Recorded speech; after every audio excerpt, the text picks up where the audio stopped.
Be ready. 5 seconds.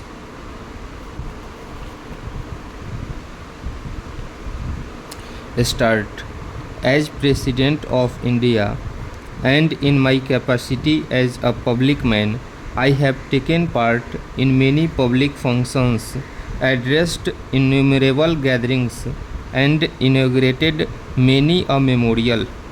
But I should not hesitate to confess that I am so intimately connected with the memorial to inaugurate which you have invited me today, and also with the young men in those memory it is being raised, that I am finding it hard to suppress my emotions. Without taking into consideration the experience and age of those who participated in the 1942 movement in Bihar, I must say that all of them were and are my colleagues, since I too had the privilege of taking part in that agitation. Some of us got an opportunity of working among the people, while some were arrested at the very start of the movement, so that their activities remained confined within the four walls of prisons. But some of us whose patriotic fervor raised them above the distinction between life and death became targets for bullets during the very first phase of the agitation, and thus died a hero's death.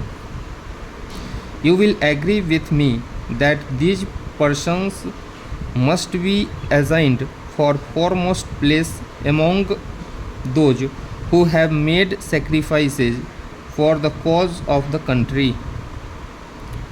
It is in the memory of such martyrs who laid down their lives unhesitatingly that this memorial has been raised.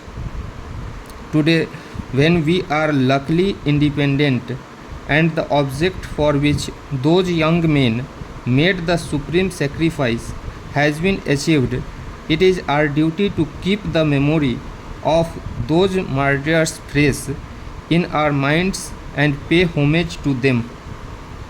Their courage and selfless love of the country will ever remain a source of inspiration for the people of free India.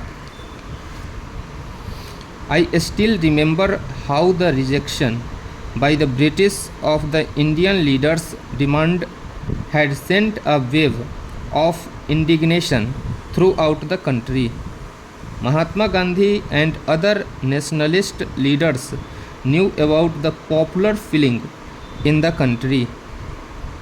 They were keen to utilize India's manpower and this upsurge of enthusiasm in helping the allied nations who claimed to be fighting for democracy.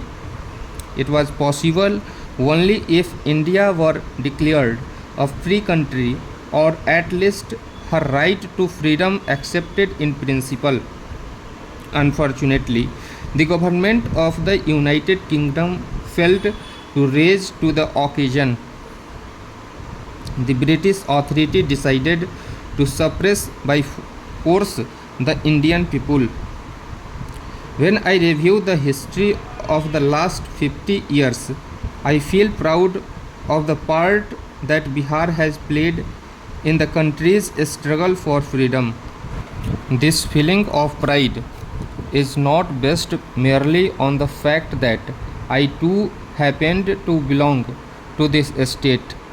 The real reason for it is that I have been personally familiar with Bihar's public life and its movements during this half a century. I would be no exaggeration if, in all modesty, I say that my familiarity with Bihar's public life is not that of a distant observer, but of one who has always been close to the political scene as an active participant in the drama of public life as it unfolded itself from time to time. We can feel proud of the fact that the first experiment in the technique of Satyagraha was conducted by Gandhiji in Bihar. To all the subsequent movements and agitations, Bihar made its appropriate contribution.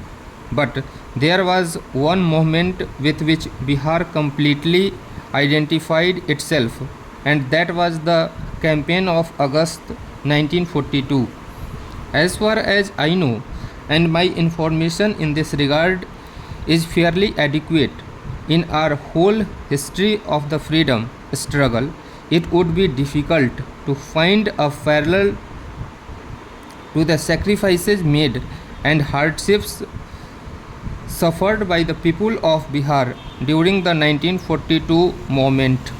Nevertheless, the basis of that movement was truly national, and whatever Bihar did at that time forms a part of India's history. All these martyrs laid down their lives as Indians.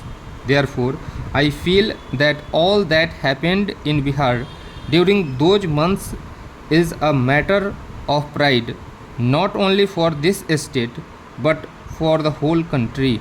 And these brave young men are the true sons of India. Their memory can admit of no geographical bonds. It pervades the whole land of ours. Let us bow to those martyrs who sacrificed themselves in the name of India and for the glory of India. These patriots ended their worldly existence so that a new chapter in India's history may begin. They offered their lives so that the generations to come may breathe unfettered the air of freedom in this country. The government of Bihar deserve to be congratulated on all that they have done to perpetuate the memory of these martyrs. Man does not live by bread alone. He cannot ignore the sentiments and feelings on the foundation of which stands the edifice of human faith and traditions. It is from these that man derives inspiration. Again, it is these feelings which illumine his path of life. This memorial sustain in people's hearts. Stop.